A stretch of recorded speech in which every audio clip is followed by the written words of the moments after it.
Due to the graphic nature of its content, listener discretion is advised. From the halls of Montezuma to the shores of Tripoli, we fight our country's battles in the air, on land and sea. First to fight. On this episode of Cigars and Sea Stories, Juslin, Tim Parkhurst, Mike Penney sit down with Mr. Travis Sorensen, who is an Army Reserve veteran, and the founder of Oddball.io, which is a company that helps fellow veterans, and I would imagine a larger market as well, accelerate their overall business, mainly through website, web apps, iOS, Android apps, and a number of different things. So we're going to get into it on the podcast. Travis, it's an honor and a privilege to have you, brother. How's life treating you? Thanks for having me. It's pretty good. It's pretty good. I'm sitting here in Glendale, California. I've got 3 beers in me, so not bad for a Sunday. Nice. That's solid. That's a good start right there, man. Good start. Well, bitchin'. Well, how long were you in service? I was in 8 years total. I joined actually April 21st, 2001. So when I joined the Army, they were still using the like, nothing bad's going to happen. This is going to be great. You might get mobilized for like 6 months to Bosnia. Right. And then before I went to training, the whole September 11th thing happened. And then I shipped out for basic in January 2002. And although my contract was 6 years active reserves and 2 years individual ready reserve, they just kept losing my paperwork. And I did the full 8 years active reserves, mobilized for 3 of them. Wow, very cool. Right on. All right, so where'd you mobilize to? Well, I did my training at Fort Sam Houston. That was my my on-the-job training for AIT. And I did the first 6 months in Fort Sam, and then the second 6 months at Walter Reed. And then I got about a year off to go to college, and then I mobilized to Fort Stewart to support the 3rd Infantry Division when they pulled out to Iraq. I was like backfilling them at Wynn Army Community Hospital. Oh, okay. So were you a medic, or did you have some other kind of medical MOS? No, I was the illustrious medical laboratory specialist. So if you've ever gone to the hospital and gotten your blood taken, or got a urinalysis, or any other bodily fluids, which we don't need to go into, they came to me, and I did all the fancy medical tests on them. Oh no, I think we need to go into that. Yeah, let's talk about that. So you were, I'm guessing you were a phlebotomist, right? Among other things. Well, yes, among other things, I was a phlebotomist. Look at that. But, I just like saying the word. I just like the word. You just like the word phlebotomist. Who draws blood. I'm phlebotomizing right now, presently, as we speak. Shut your fallopian tubes before I slap you. You know what I mean? So what other kind of bodily fluids are we dealing with here? Let's talk a little more about that. You name it.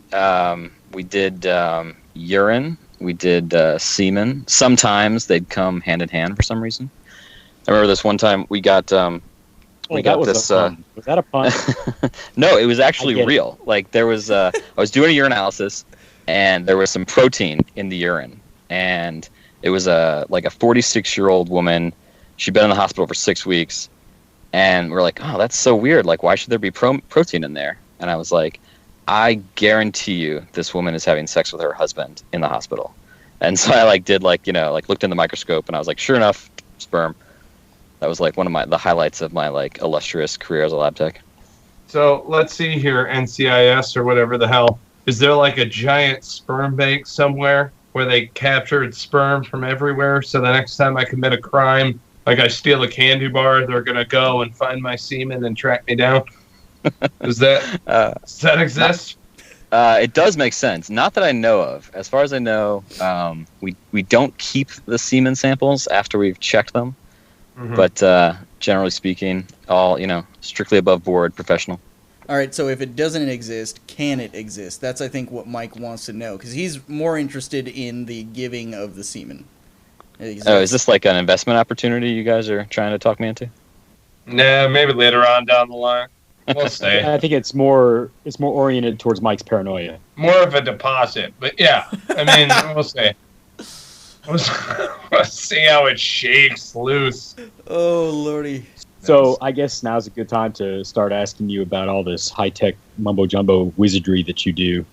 So how did you start getting into that? If you were a medical guy, a lab guy in the Army, how did you get into all this tech stuff? How'd that happen? That's a really good question. It sort of fell into it, essentially, as, like, strange as that sounds. I would consider myself a jack of all trades. After the Army, I went to work for the Federal Reserve as a financial systems analyst. That was like the most boring job I've ever had. I literally was working at the Federal Reserve during the height of the financial crisis, and I spent my days watching YouTube. And I was like, this is so boring. So then I got a job. The sucky economy is your fault, is what you're saying. Pretty much, yeah. I almost spilled soda on Ben Bernanke one time. That was like my claim to fame over there. Yeah, no, that guy's awesome. I love that guy. Yeah, so after I worked at the Fed, I got a job as a consultant for a company called Accenture, and I did management consulting specifically with respect to the financial crisis. I was working on a system called MERS, which is like the Mortgage Electronic Registration System, which is like a fancy way of saying we don't have to like register our mortgages every time we sell them. And after that, I went to business school. But before I went to business school, I quit my job at Accenture, and I remodeled my mom's house. And that was like the most fun I'd had ever. I was like, this is great. This is what I want to do. And so after business school, I got a job at a really large construction company. And they paid me an outrageous salary. I'm not going to name the construction company because it didn't leave under the best of terms. But they were paying me like $162,000 a year. And I lasted 6 weeks. I was like, this is just miserable. Can't do it. So I quit, and I moved from DC all the way to Oakland to start a software company because I had an idea, and it was a god-awful idea. I'm going to share the idea with you. It's going to sound really great. Just wait. So my idea was to use linear optimization to create an automatic scheduling system for residents in hospitals. Because residents spend about 40 hours a month figuring out their schedule. Residents' time is very expensive. And bingo, bango, market opportunity. Turns out hospitals view residents as like the scum of the earth. And they don't want to spend any money investing in these guys. And so it was like we're dead in the water for multiple reasons. Most of which was the fact that I didn't know anything about technology. And so like I literally moved out like, yeah, I'll go to Silicon Valley, I'll find myself a co-founder, like things will be great. Everybody I talked to was making, $100,000 minimum. And they would say things like, well, I'd love to work on this with you, but I'd really only like to do it if you also coded, because I don't want to be like the only coder. And this is just sort of like a cultural thing with engineers. They all really like to work with other engineers. So I decided that even though I had like a history in consulting and an MBA from University of Virginia, I was going to go learn to code. And so that's what I set out to do, which ultimately brought me to LA, where I took a coding boot camp called Codesmith. It was a great experience. And that's where I found my co-founders. So I found Rob and Rusbe. Rob is he's the techie, like super senior coder guy. We call him the hacker. And then Rusbe, who's the front end like designer, makes everything looks great. We call him the hipster. And then me, like the evil guy who sells it, call me the hustler. And that's kind of how I fell into it. Very nice. These characters. And to give our audience some backstory here, real quick, I actually met you through Isaac, who recently started doing some work with you, and Isaac I met through Will Amos of Veterans List, and there's some work that you guys are doing for them, correct? Or so we're not working with Veterans List yet. We'd really love to work with Veterans List. Unfortunately, we're not in a position to work for them quite yet because we've got some bandwidth issues. But they introduced us to Isaac, and Isaac is amazing. We hired him immediately as an intern, and we're hoping against hope to get him to join us for the summer. But yeah, he's crushing it with the back end and some analytics we're working on for an app we're building right now for a company called Platinum Sitters. Wait a minute, Platinum Sitters, like a babysitter app? Yeah, that's exactly what it is. Actually, it's the open table of babysitters. Essentially, you go onto the site. You say like I live. This is where I live, and these are who I need a babysitter for. Like I've got 2 kids. One's a toddler and one's an 8-year-old, and they've got special needs or whatever. There's a whole plethora of things you could select. Sure. And then it spits out like who which babysitters are available in your area. And then you can contact them through the app, and yeah, it's a pretty cool app. So Platinum Sitters, does everyone that uses the app have a grill or diamonds in their teeth? Yeah, we do kind of wonder about the name. Somehow, like internally, it's become Silver Sitters, which is definitely not the name. But yeah, Platinum Sitters, Gangster Sitters, something like that. Nice. I think she might want to change the name at some point, but for right now, she's sticking with Platinum Sitters. So is this like inside information? Should I buy stock in this company? You should definitely buy stock in the company. I don't think it's a public company, but if you want me to put you in touch with her, I'm sure she's always looking for investors. There you go. Making deals happen. You're welcome, America. Suck it. See? That doesn't happen in socialist nations, does it? Capitalism, people. Right, Bernie. God damn it. Oh, sorry. That was overtly political. Damn. Sorry. Hey, so you live out in California right now? Is that right? Yeah, I live in Los Angeles. Glendale. Los Angeles, as opposed to Los Angeles. That's correct, yes. Correct. That's not where you're from, though, is it? No. I'm from the East Coast. Well, okay, technically I was born in Sacramento, California, but I left when I was like 4 years old. Grew up in Maryland, so I'm an East Coaster, but now back in California.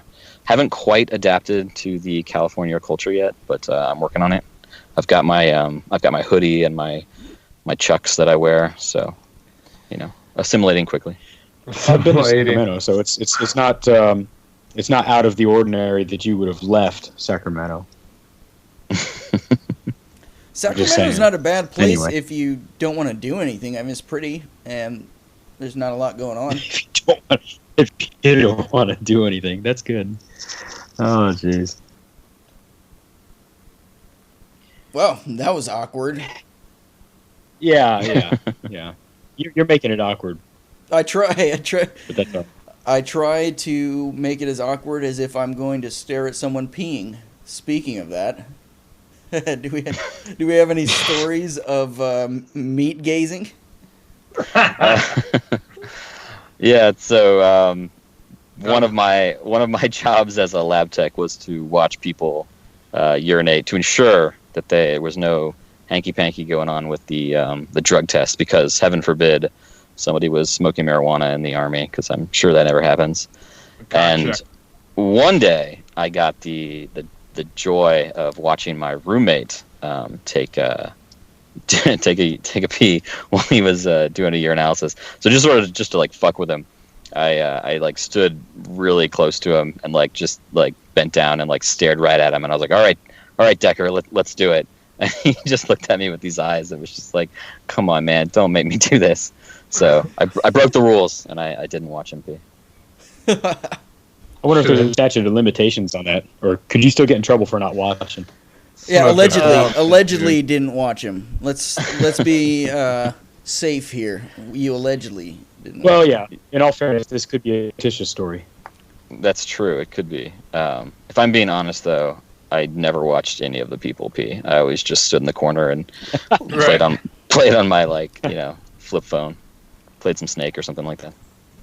Oh, so this was back in the days of the razors. Playing Snake instead of staring at it. It's all good. Makes sense. Good, nice reference. I was looking at the snake. What do you want from me? It's part of his MOS. I mean, you're going to have to deal with the aftermath of that. Can you just look at Pissed and be like, God damn it. I knew it. This guy was out banging heroin all night. Like, are you there yet? No? Yeah, I think at one point I probably could have done that, just now it's more like, man, you just eat a lot of asparagus, don't you? There you go. Why do I always choose to play Snake in here? Why is this the spot that I go to play Snake? Yeah. Oh, God goodness. bless her. No one else.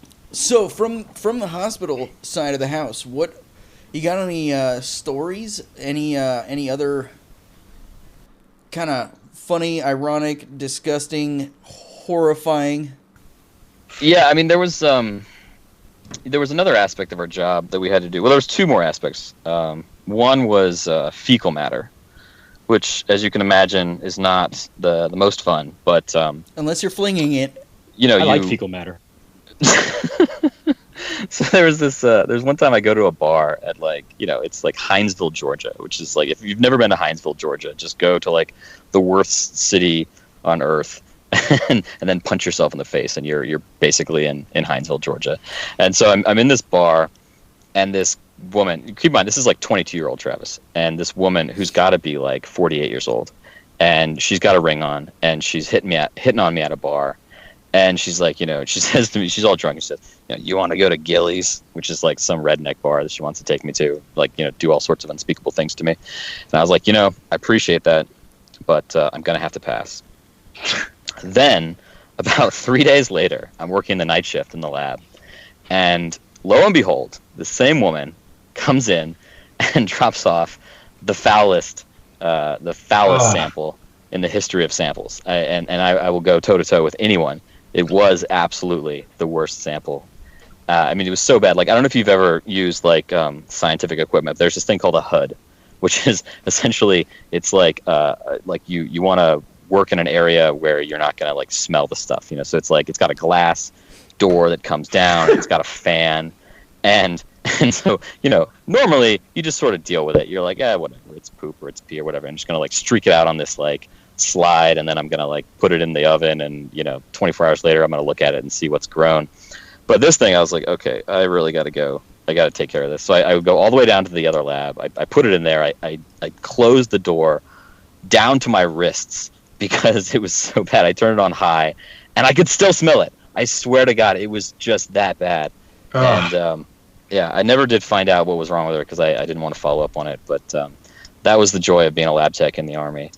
The second great thing about being a lab tech was the autopsies. You got to assist with an autopsy, and like people in the infantry or whatever, they get to like play with cool toys. There's not a lot of cool stuff going on as a lab tech. So like the only thing you can do to kind of be a badass is to like be the guy who does the autopsies. You're like, so this autopsy comes in, and I'm like, I'm definitely gonna get on this. So I'm like asking my sergeant, and I'm like, hey sergeant, like, can I do that? And she's like, oh yeah, you want to do that? Cool, I got you. And man, it still haunts me to this day. Autopsies are not fun, just so you know. Essentially, right. What they do is they figure out.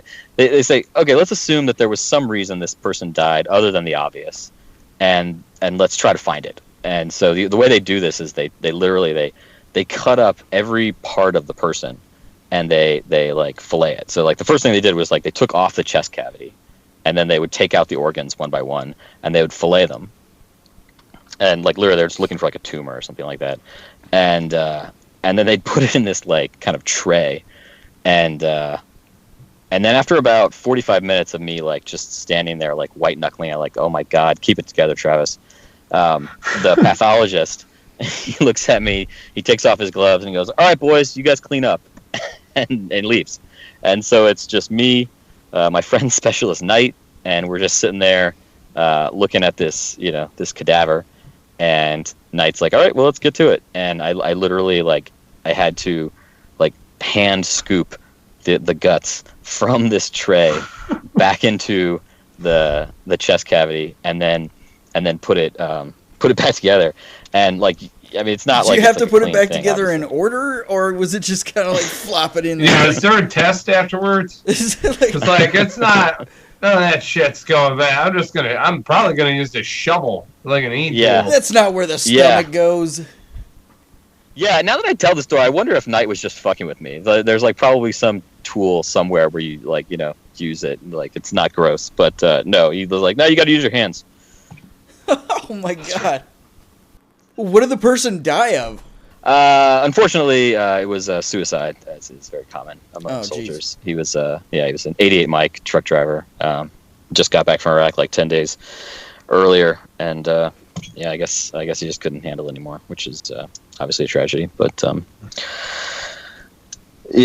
then the worst part about it was, I couldn't take it. So like we cleaned him up, we put him back in the refrigerator, and then I was just like, Knight, can we please just, I'm begging you, can we please just put all these tools in the sink to soak and deal with this tomorrow? And and he says like, yeah, sure, we can do that. And so the next day I come back and I'm like, I'm re-energized. I'm like, all right, I got it. Let's do it. And I like pick up all these tools out of the sink, and I like stick myself with one of the sewing needles. And I've got like dead guy in my finger now. Oh, and no. it was the worst. Good. Yeah, it was the worst. So yeah, being a lab tech, it was good, but I was ready to move on to the business world. I have an autopsy story. Go Nice. for it. Can I tell my autopsy story? Yeah. It's okay with me. All right. Everybody likes a good autopsy story. I mean, 2 in 1 episode. Fucking A. This is what we do. Yeah, we'll for just a make it living. the autopsy episode. This is going to be great. So, I got out of the Marine Corps in 1993, came back in 1998, and so I had that 5 years of broken time. Well, shortly, I don't know, maybe about halfway into that, my mom lived nearby in the Kansas City area, in a little town called Mission, Kansas. And so we were over there pretty frequently, especially after we had our first daughter. And so this must have been, she was born in 95, so this is probably 95, 96 time frame, something like that. And so I'm over at the house, and it's just a small little suburban, residential street, right? And it's actually a dead end. You go down about another quarter mile past their house, and it was a dead end. And just past their house, on the other side of the street, there was this guy who was he's like the town drunk. I can't remember his name, or I'd go ahead and drop it, but I can't remember it. And anyway, so he was kind of a dick to people, because he's always drunk. And he had this old pickup truck that beat up, spewed freaking fumes everywhere, and loud as hell. Exhaust pipe, sounded like it was going to blow off every time he drove by. And so I'm actually just parking the car in front of my mom's house, like right up against the curb. And this guy comes hauling ass down the street, and he, there's other cars parked along the side of the street. It's not just me. I'm not the only one, right? Well, he comes hauling us up in his big orange pickup truck and pulls up nose to nose, like literally bumper to bumper with my car. And he's like revving the motor and everything, like wah wah wah. And he's like jumping up and down in the driver's seat, waving his arms all over the place, like, I don't know, like he's trying to give me some sign language or hand and arm signals or something. But I could see, I read lips a little bit. I could read an F and a Y, and some O's and U's in there, and different things like that. Anyway, so he was cussing me out, but obviously he was drunk, and I'm like, oh my god, this guy's freaking nuts, right? Right. And he wouldn't leave, so we ended up calling the cops on him because he would not freaking leave. And my stepdad, who knows this guy pretty well, he just calls the cops, and they come and make him go away. And so fast forward a couple of years, I'm a cop in the area, right? I'm actually going through the police academy at the junior college. And one of the things in the police academy, I think pretty much standard for all police academies, you got to go to the morgue and see an autopsy, right? So we walk into the room, and they pull back the sheet, and we're all standing around. I'm like, oh, there's the drunk dude. he's laying on the slab, and I'm like, I know that guy. And everybody turns and looks at me like, oh, geez, did we like make some kind of right. big? I mean, is this like a relative? Is he gonna cry? I don't know. Well, no, I thought it was kind of funny, but what happened was this guy, probably a year and a half, however long this was, after the little incident in the street, he was actually on the news in the Kansas City area because he was, I guess he was out with his wife, and it's kind of sad because he was doing the right thing, I think. They were like a little strip mall, and his wife was inside getting her hair done or something, I don't know, whatever, and he was sitting in the truck, and some dude comes up at gunpoint, tells him, "Get out of the truck, I'm taking your truck."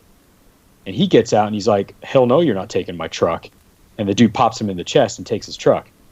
So he bled out on the street, and it was just like right after that we go do the autopsy thing, and there he is. I had no idea he was going to be the subject of the day's demonstration, but it was interesting to say the least. Small world. Yeah, popped him with a 45, man. Jeez, You don't just jump out the truck when the man's got a 45, right? Right? Yeah. Got to take precautions. Got to discharge a few rounds first. That's right. Yeah, or at least fart in his direction or something. Right. There you go. Yeah, that's solid. Yeah. That's solid. So Autopsies. yeah. So I want to hear the story. I want to hear what happened with the fireworks. Oh, the fireworks. Okay. All right. Yeah. What So happened that you walked away unscathed? That's all right. I want to know who you fucked over. we gotta preface this story with this is 22-year-old Travis, allegedly. and not to be confused with 33-year-old Travis, because 22-year-old Travis was an asshole, and you really would not like that guy. I wouldn't like that guy, but I know we're infantrymen, so we probably get along just fine. Yeah, you probably like that guy. I'm I still say an that to people all asshole. the time, and they just say nothing's changed. Like, that guy's awesome. Like, what the fuck happened to him? No, so I'd just been promoted to sergeant, E5, but I kept my specialist ID for special occasions. That will come into play later. So basically, on Friday night, we like to play poker, and we played tournament style poker. This was at Fort Stewart, and I got knocked out pretty early. And what do you do if you're drunk on Friday night? You've been out of the poker tournament. Well, obviously, you go into your trunk where you keep all these fireworks that you buy from South Carolina and bring down to Georgia, and start setting them off on base. I mean, obviously, like, what else would you do? And Right. so I'm setting it off with these two guys. I honestly, I don't even remember their names, but they were both PFCs. So I'm like this dumbass E5 22-year-old setting off fireworks. I'm like, this is a bad idea. Like, the MPs are definitely going to come pretty soon. So let's go somewhere else. And in my mind, I'm thinking we'll go off base. We'll go to this dirt mound that I have in my head that's really far away. Somehow we end up at Liberty Hospital, which is the hospital for Hinesville. And we go and we literally, I mean, it's ridiculous. We pull out fuse. This is such we a put bad idea. It's the worst idea. And so we pull out this box of fireworks, which is you light the fuse and it goes off for 3 minutes, right? And I attach this 45-second fuse to it. I light it. I get back in the car. I'm like, all right, let's go. And I'm thinking, let's calmly drive away and not look back. And that will be the thing we did. But the guy who was driving the car was a rally driver, and he is drunk, and he floors it and drives straight into a dead end, and then brakes, and then he does a spinning 3-point turn, sliding Tokyo Drift style out of the parking lot. And I'm like, oh my god, this is just awful. And I'm like, okay, but we're out of the parking lot, we're on our way back to post. Hopefully this fuse will just be a little slow and we'll get away with it. But instead, he turns left into the Church's Chicken, which is literally across the street. Literally across the street. And he parks in the Church's Chicken like nothing happened. And I'm just like, well, this is just the worst idea ever. And the Church's Chicken is closed. I don't even know why it's closed on a Friday night at 11 p.m. My memory may be a little foggy. And so the fireworks start going off. And I'm like, oh, hooray, the fireworks are going off. Oh, let's just casually drive away now. And then the cops come, immediately. And so he starts pulling out, and a cop comes into Church's Chicken parking lot, right? And I'm like, okay, let's stop. It's in my mind, all these things are just so normal. Let's just stop. We'll admit what we did. We'll take our fine. But no, he's a rally driver. So he's thinking, I'll like, I don't know what he was thinking, but he basically thinking like he'd get away from the cop by like driving into the drive-through and coming out the other end. So he does this, and the cop is just waiting for us at the other end. We're stopped. That's the end of the chase. So then the cops come in, and they're like, give us your IDs. Because, we've all got, like, military haircuts, and it's Hinesville, Georgia. So they say, give us your IDs. And so they take the first guy's ID, they take the second guy's ID, pull out my specialist ID. Because I'm thinking, okay, of all the times to not be a sergeant, right now is not the time to be a sergeant. So I pass him my specialist ID. They pull, they do some stuff. They pull the first guy out. They put him in cuffs. They put him in the car. So he's like, reckless endangerment, driving drunk, like evading arrest. They're like throwing the book at this guy. The second guy, they pull him out because he has an open container. Unbeknownst to me, like, of course you would have an open container in the car. That's just like par for the course. And so they pull him out, and they're like, all right, you're going to jail because turns out you're actually 19 and you have an open container in the car. So they come to me and they go, all right, Specialist Sorensen, if you're going to go with Officer Wilson here, he's going to take you back to post. Yes. And I'm just like, is this like a joke or something? Because like I'm just sitting in the car in the back seat. I'm drunk, but I'm 22, and so I'm like walking to this guy's car, and I'm just feeling so guilty, and I'm like, officer, I just feel awful. Like, those were my fireworks. Like, I don't feel right that they should get in. Because keep in mind, I'm also drunk at this point. And he looks at me and he says, look, soldier, those guys are going to prison for like all sorts of shit. No one gives two fucks about those fireworks. So if you want to go over there and say those are your fireworks and also go to prison, you go right ahead. Otherwise, I can just take you to the post. And I was like, hey, that sounds like a great idea. And so so I get in his car, he drives me to the front gate, and he goes like, all right, see you later. And I like walk back to my barracks. And, just keep in mind, this is 22-year-old Travis. Just keep in mind. So then...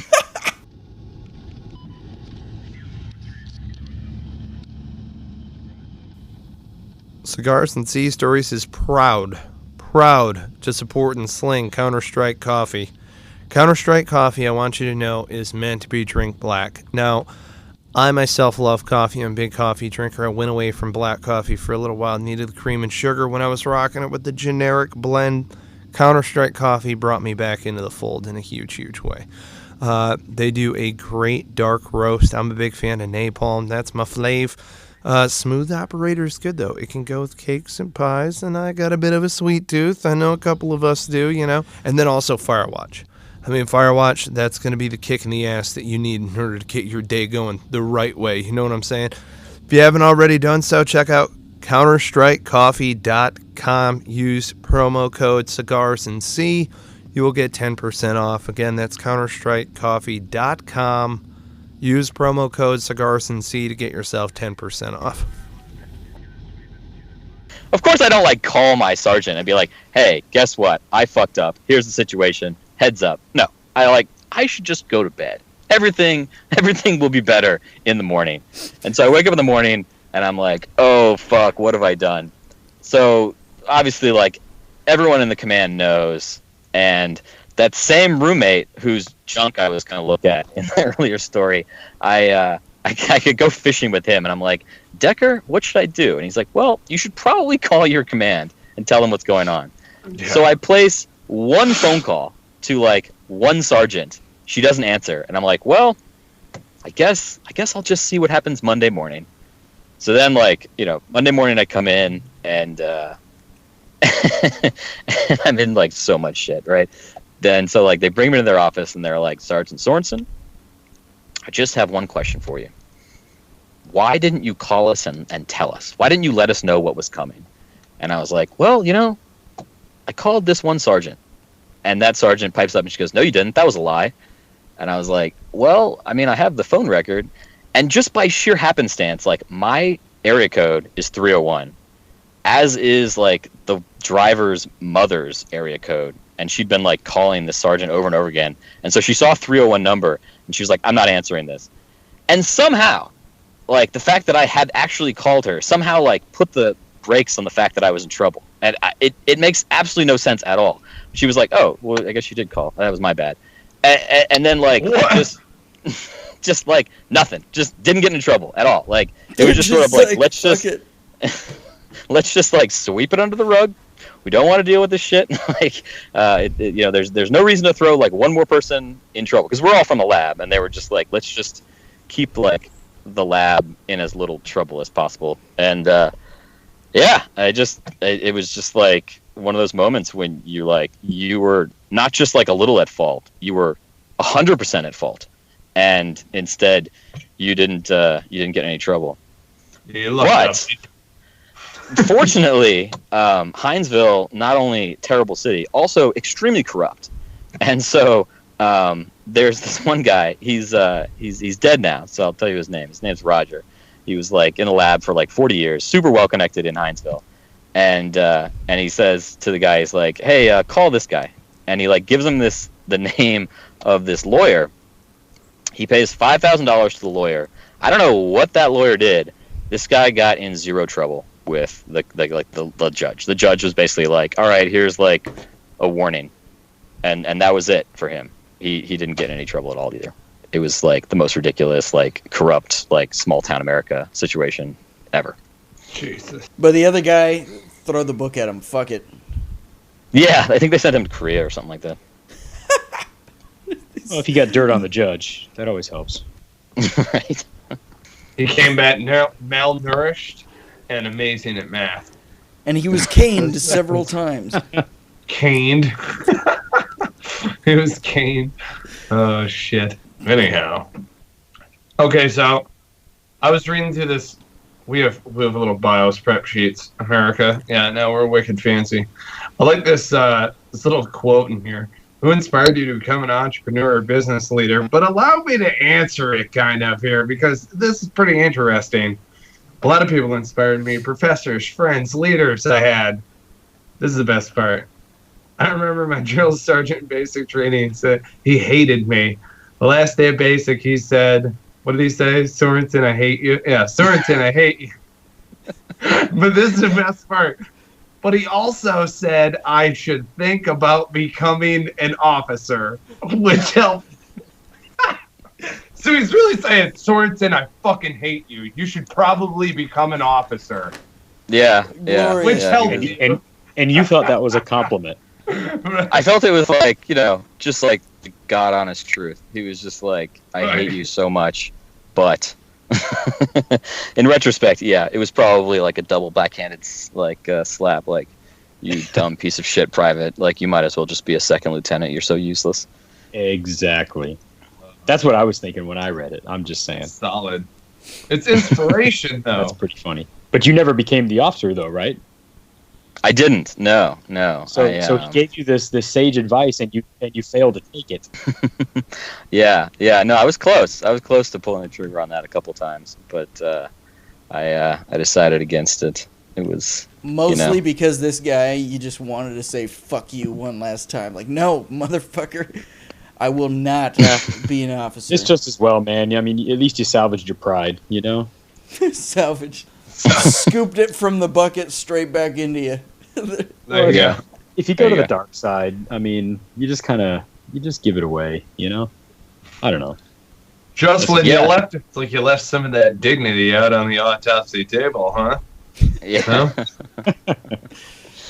Yeah, not a lot of dignity as an E5 in the lab. That's sort of like, you've really made it when you're streaking like other people's like genitalia discharges. That's when you've made it. That's when you know the pinnacle. The pinnacle. You just said genitalia and discharge in the same sentence. Yeah. Wow. Genital discharge. Hey, so here's another quick change of topic. So what is going on in business with you that is really cool? Like right now, what's going on that's really cool? Really cool or difficult or troublesome? It's a laugh a minute running a startup. It's really interesting. I mean, you think like when you start a startup, you're like, okay, like this is going to be amazing. We're going to make money tomorrow, and everything's going to be great. Turns out it's like really hard. And right now, I'm not going to tell you the name of the company just because we're actually still like in negotiations with them. But there's a contract with a big company that does routers, and they want to like redevelop their router interface. And I mean, literally, like this router interface is using technology from like 1999 or 2001 or something like that, and they want to bring it all the way up to today, which is like the hottest shit around, which is what we code in, Node and React and open source, which is like the most amazing thing in the world because other people have made packages. They've made like huge swaths of code that you can just sort of import for free. So you're like, oh man, like I really just need to like deal with like date and time in like a super standardized way. Cool, somebody did that, and like everybody uses it. And so we got this like subcontract through this other Canadian company to work on this, and everything's great. It's going to be like a huge contract. Unfortunately, the team at the large company that will remain nameless is very bureaucratic, and all of a sudden, like Thursday, I guess it was like the last straw for this Canadian company. They basically said, you know what, like instead of using JSON, let's use SOAP. And to like translate to the non-techie people, instead of using today's technology, why don't we use yesterdecades technology? And the Canadian company just went like ape shit. They just were like, I mean, literally like text messages were flying like, fuck these people, like this is awful, I'm out. There was like definitely some racial slurs going on, which was a little bit troublesome for us, but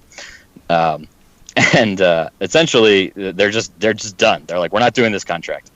And so now what we need to figure out is like what do we want to do next, right? And this is like sort of like where the MBA comes in. Like what do you do like in this situation? Because you've got there's 4 players involved, right? There's Pierre, who's the one of the Canadians. There's his brother Jeff, who's another Canadian. Then there's the big company, and then there's us. And Pierre had the contract. He was working with his brother and us. Now he's like out.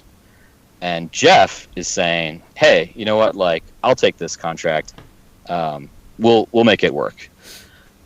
But like, it's not going to go well with him. Like, he doesn't have the knowledge. He doesn't have the skills. Like, it's like switching out the star quarterback in the fourth quarter for like, the JV like pitcher. And you're just like, this doesn't make any sense at all. And so now we're trying to figure out, like, do we want to just walk away? Which is what we'll probably end up doing. But it's like we're walking away from a huge contract. Or do we want to like just try to like kind of like take the contract on ourselves, which would like involve some like, political wrangling between the different parties. And the danger is if we do that and it doesn't work, I mean, that's like an all or nothing play, right? If we do that, it doesn't work, we're out of like anything to do with these guys ever. Because I'd be like, you tried to steal this contract from us, you're dead to us. And so that's the joy of running a startup right now. You've got decisions to make, and as they say, there's no do-overs. You only get one choice. So I was actually talking to a friend of mine earlier today, and he was telling me, oh, why don't you do this? Why don't you do this? And it got me thinking. It's sort of like we were gonna walk away. I think now what we're thinking about doing is just saying like, yeah, fuck it. Like, let's just roll the dice. Let's just put it out there. Hey, look, we'll take this contract on. It's a huge contract. If you want it done right, go with us. If not, go with Jeff. Sometimes, I mean, it is kind of it's not cutthroat, but it's, look, if business is going to be done and we can do it, let's fucking do it, Yeah, it's a tough situation because it's definitely not what we set out to do. It's not like we don't want to be a company that's like cutthroat trying to get contracts. But like you said, it's like, I mean, at the end of the day, you need to get the cash flow in, otherwise the business dies. And I mean, if you honestly feel that you can fulfill a contract better than the prevailing party at the moment, I don't know. Is it wrong to say, hey, these guys, Jeff was the one who, Pierre and Jeff were the one who introduced us to this other company. I don't know, and that's sort of where the business ethics come in. It's a very gray area. It's almost just like what are you comfortable with, and that's how you define ethics. Yeah, I mean, if there's a certain amount of fuck you that happened on the part of this Pierre guy. Sounds like a French Canadian. Sounds like he's from Montreal. Well, that's where he went wrong right there, being French. I mean, come on, jeez. But, yeah, no, he is a coder in the truest sense of the word. He's there's a certain type of coder that, you know, it's like you just got to experience it. It's the kind of guy, like we had one on our team for a while. He's a guy who's working with us, and you know, I'm like the business guy with 12 weeks of coding experience. Like, I mean, yeah, I can build a website for you. It's going to be garbage, but if you want me to build it for you, I'll build it for you. Versus like, you know, these other two guys who've been at it for like, you know, 5-7 years and just like build like beautiful things. And it you know, I said like, so what have you guys been doing today? And he looks at me and he goes, what the fuck have you been doing today? And it's just like, you know, it's just like total disconnect between the value that business people create versus the value that coders create. And they're both, in the truest sense of the word, they're both valuable and they're both needed. And yeah, I mean, Pierre he's a coder in the truest sense of the word, and he's trying to be a business guy. So we did propose to him. We said, you know, why don't we do this in a more logical way? Why don't we let the team with the MBA handle the business aspect and the team with the coders handle a large percentage of the code? But I don't know if you've ever dealt with like I don't know, kind of like amateur business folks. They're very frightened that like you might steal the contract. So as opposed to like creating an optimal situation whereby you're using the resources you have in the best way, you just get this like clusterfuck where you know, you've got the wigged out coder guy trying to deal with like bureaucratic nonsense and just not understanding, like, why do you not understand why we can't use this 20-year-old technology to build this? And it's like, well, they don't understand because they're not coders. They're business people, you know. And it's Right. Like, yeah. So that's the joy. That's the joy we're living with day in, day out.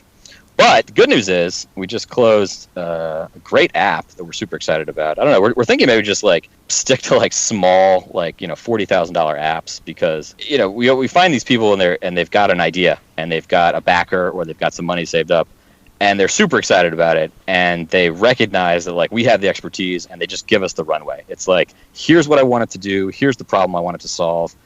Go. And it's so much fun. Like with Platinum Sitters, you know, like with that situation, you know, it was a friend of mine who'd done it, and she said, I hired this guy. He was like, it was an overseas coder. I paid him $30,000.